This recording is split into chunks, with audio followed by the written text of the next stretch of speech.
Laurence first began to talk publicly about the subject matter of Genesis of the Grail Kings back in October 1997, and indeed he covered a good deal of related ground at the Nexus conferences. So, with the book now completed and published, I guess the time had come to move on to other things in preparation for future works.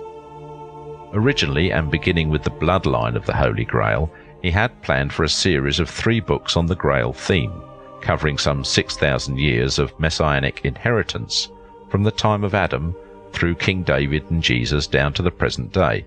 However, in the course of compiling this genealogical descent and its fascinating history, the concept for another book had arisen. Bloodline of the Holy Grail covers an historic period from the time of Jesus through the past 2,000 years. Subsequently, Genesis of the Grail Kings was written to answer the most asked of all resultant readers' questions. Why was the Grail bloodline so important in the first place? Why was the kingly line which descended to Jesus and beyond so unique from the outset in old Mesopotamian times? This was the subject which we discussed here last year, and we saw how the messianic succession of Grail dynasts or dragon kings was alchemically conceived and purpose-bred for the role of earthly leadership. We looked at the records of ancient Sumer, which talked of the Anunnaki gods and their creation chamber. We saw how the great Vulcans of the era produced the enigmatic Highwood firestone, the white powder of monatomic gold, that was used to feed the light bodies of the Babylonian kings and Egyptian pharaohs. And we saw how this substance, when ingested, had stunning effects on the body's endocrinal system. Ultimately, we followed the senior line of royal descent, a line that was genetically determined by the mitochondrial DNA of the dragon queens, down to the time of Moses. Laurence had visited the temple discovered in 1904, high on the Bible's Mount Horeb, where the monatomic firestone was made. Now we shall take a look at the wider scheme of things, in terms of the folklore and fable which have emanated from the alchemical realm of the Pendragons, and we shall consider in particular the long-standing disputes which have prevailed between the sacred bloodline and the church establishment.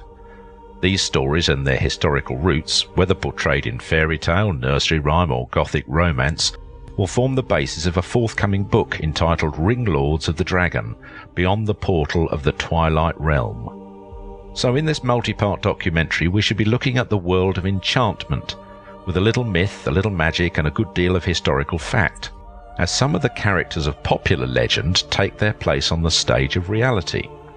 And at the conclusion of this series we shall open the door to one of the most intriguing but suppressed secrets of our heritage.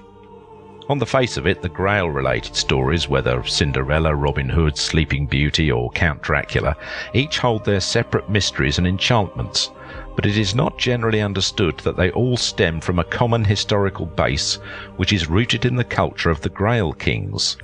Among the best known of these heterodox Christians or heretics in the Middle Ages were the Cathars, the pure ones of the Languedoc region in southern France. And they, in line with the dragon tradition of the Ouroboros ringlords, refer to the messianic bloodline as the elven race, and we shall see the terms elf, fairy, pixie and the like were all representative of various castes within the kingly succession. The Ouroboros, as detailed in Genesis of the Grail Kings, was a symbol of wholeness, unity and eternity, usually identified by a serpent in the form of a ring clutching its own tail. With a cross positioned beneath the ring, the emblem becomes the familiar device of the female, the Venus symbol, as portrayed on the cover of Genesis of the Grail Kings. Alternatively, with a cross positioned above the ring, it becomes the masculine orb of sovereign regalia. And with the cross positioned within the ring, it becomes emblematic of the Holy Grail itself, identified as the Dew Cup or the Rosi Crucis. In the Cartha language of Old Provence, a female elf was an Albi, Elbi or Ilbi, and Albi was the name given to the main Cathar centre in Languedoc. This was in deference to the matrilineal heritage of the Grail dynasty, for the Cathars were supporters of the original Albi gens, the elven bloodline which had descended through the dragon queens of yore, such as Lilith, Miriam, Bathsheba and Mary Magdalene, as against the pseudo-style of monarchy which had been implemented by the papal machine. In practical terms, church kingship prevailed from the 8th century, and it has continued through the ages to the present day. But the fact is that under the strict terms of sovereign practice, all such monarchies and their affiliated governments have been illegitimate. So what is church kingship? It is precisely that with which we have become so familiar. It applies to all monarchs who achieve their regal positions as a result of church coronation, by the Pope, or in Britain, by the Archbishop of Canterbury. In terms of true kingship, there is no necessity for coronation because kingly and queenly inheritance are, and always were, in the blood. To be precise, in the mitochondrial DNA of the Grail. In the old scheme of things, kingship was automatic because it was an alchemical inheritance which, in practice, had nothing to do with ruling over anyone or anywhere. By virtue of an illegal dictate, however, monarchies were brought under church control, and the magical realm of the ring lords was supplanted by the material and territorial reigns of the papal kings. One might ask why this was allowed to happen. Why did no one stand up for the legacy of the Holy Grail? Well, the fact is they did. The Cathars did, the Knights Templars did, the Rosicrucians did. Indeed, any number of Gnostic groups and fraternities did, and it was this open support which led to the hideous tortures and executions of the papal inquisitions and witch hunts that persisted through so many generations.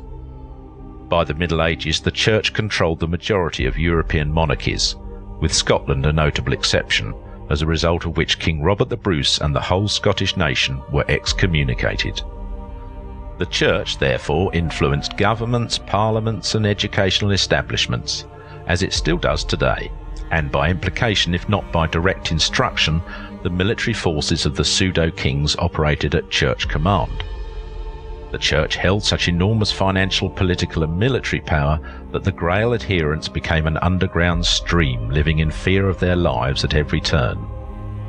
They were not only heretics, they were singled out for punishment as sorcerers and necromancers, and since they did not conform to papal dictates, they were clearly Satanists. The women, of course, were all whores, but this was nothing new. The Roman Church had forged this dogmatic classification at the time of its earliest constitution. Before looking at some aspects of the ring legacy, it is important to consider the original document which made church kingship possible in the first place. In this context, he did not use the word important lightly, because the implementation of this particular document some 1,248 years ago led to just about every social injustice that has since been experienced in the Christian world. The document to which I refer is called the Donation of Constantine. All monarchical and governmental practice has for centuries been based upon the initial precept of this charter, but as we shall see, the precept is wholly invalid. There are those in our midst today, under the dynastic rule of Grail entitlement, are rightful kings and queens, but many of the dynasties which have actually reigned have done so with little or no sovereign heritage.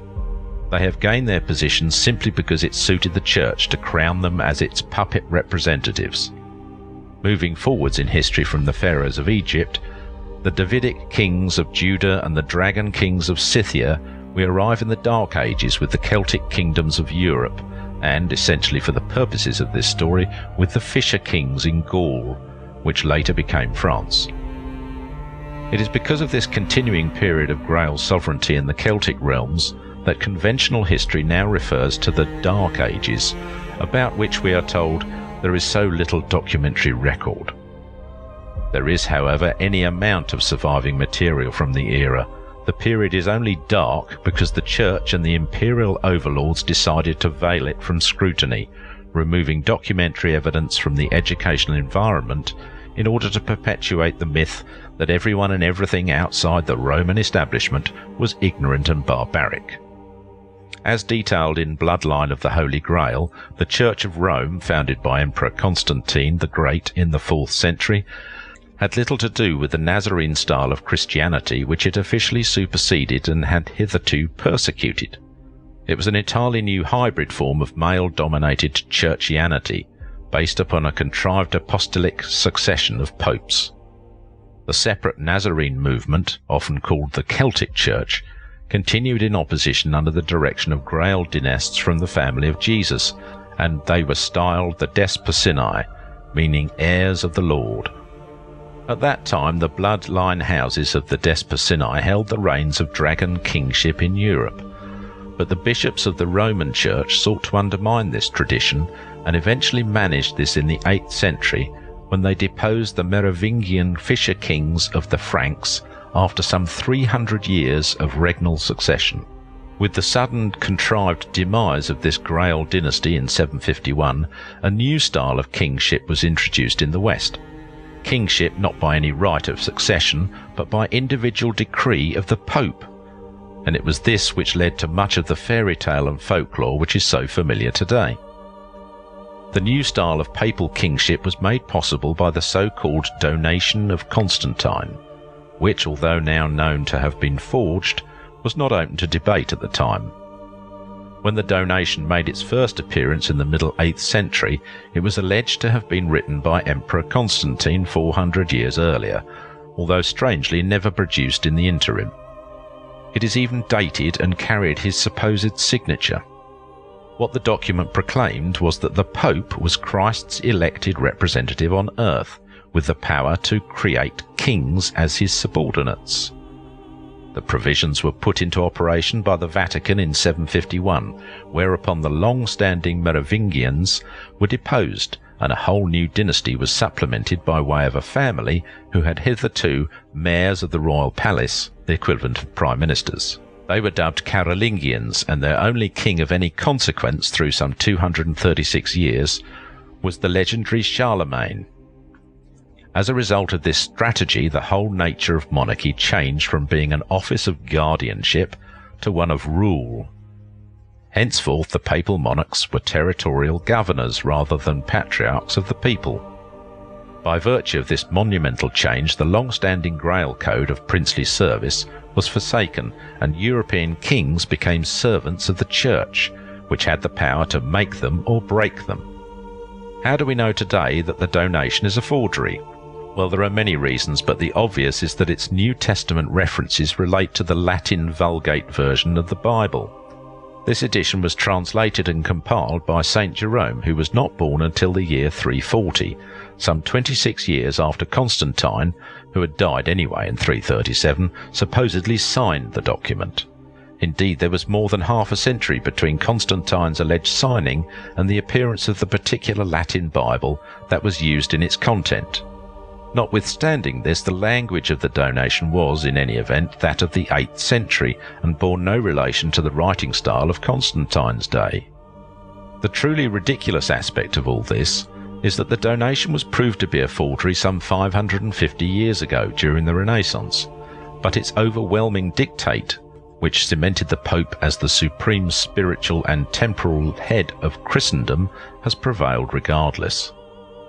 As explained in Genesis of the Grail Kings, the monarchs of the Grail succession were called messiahs, anointed ones, because, in the early days in Mesopotamia and Egypt, they were anointed with the fat of the sacred Mesa, the holy dragon or crocodile.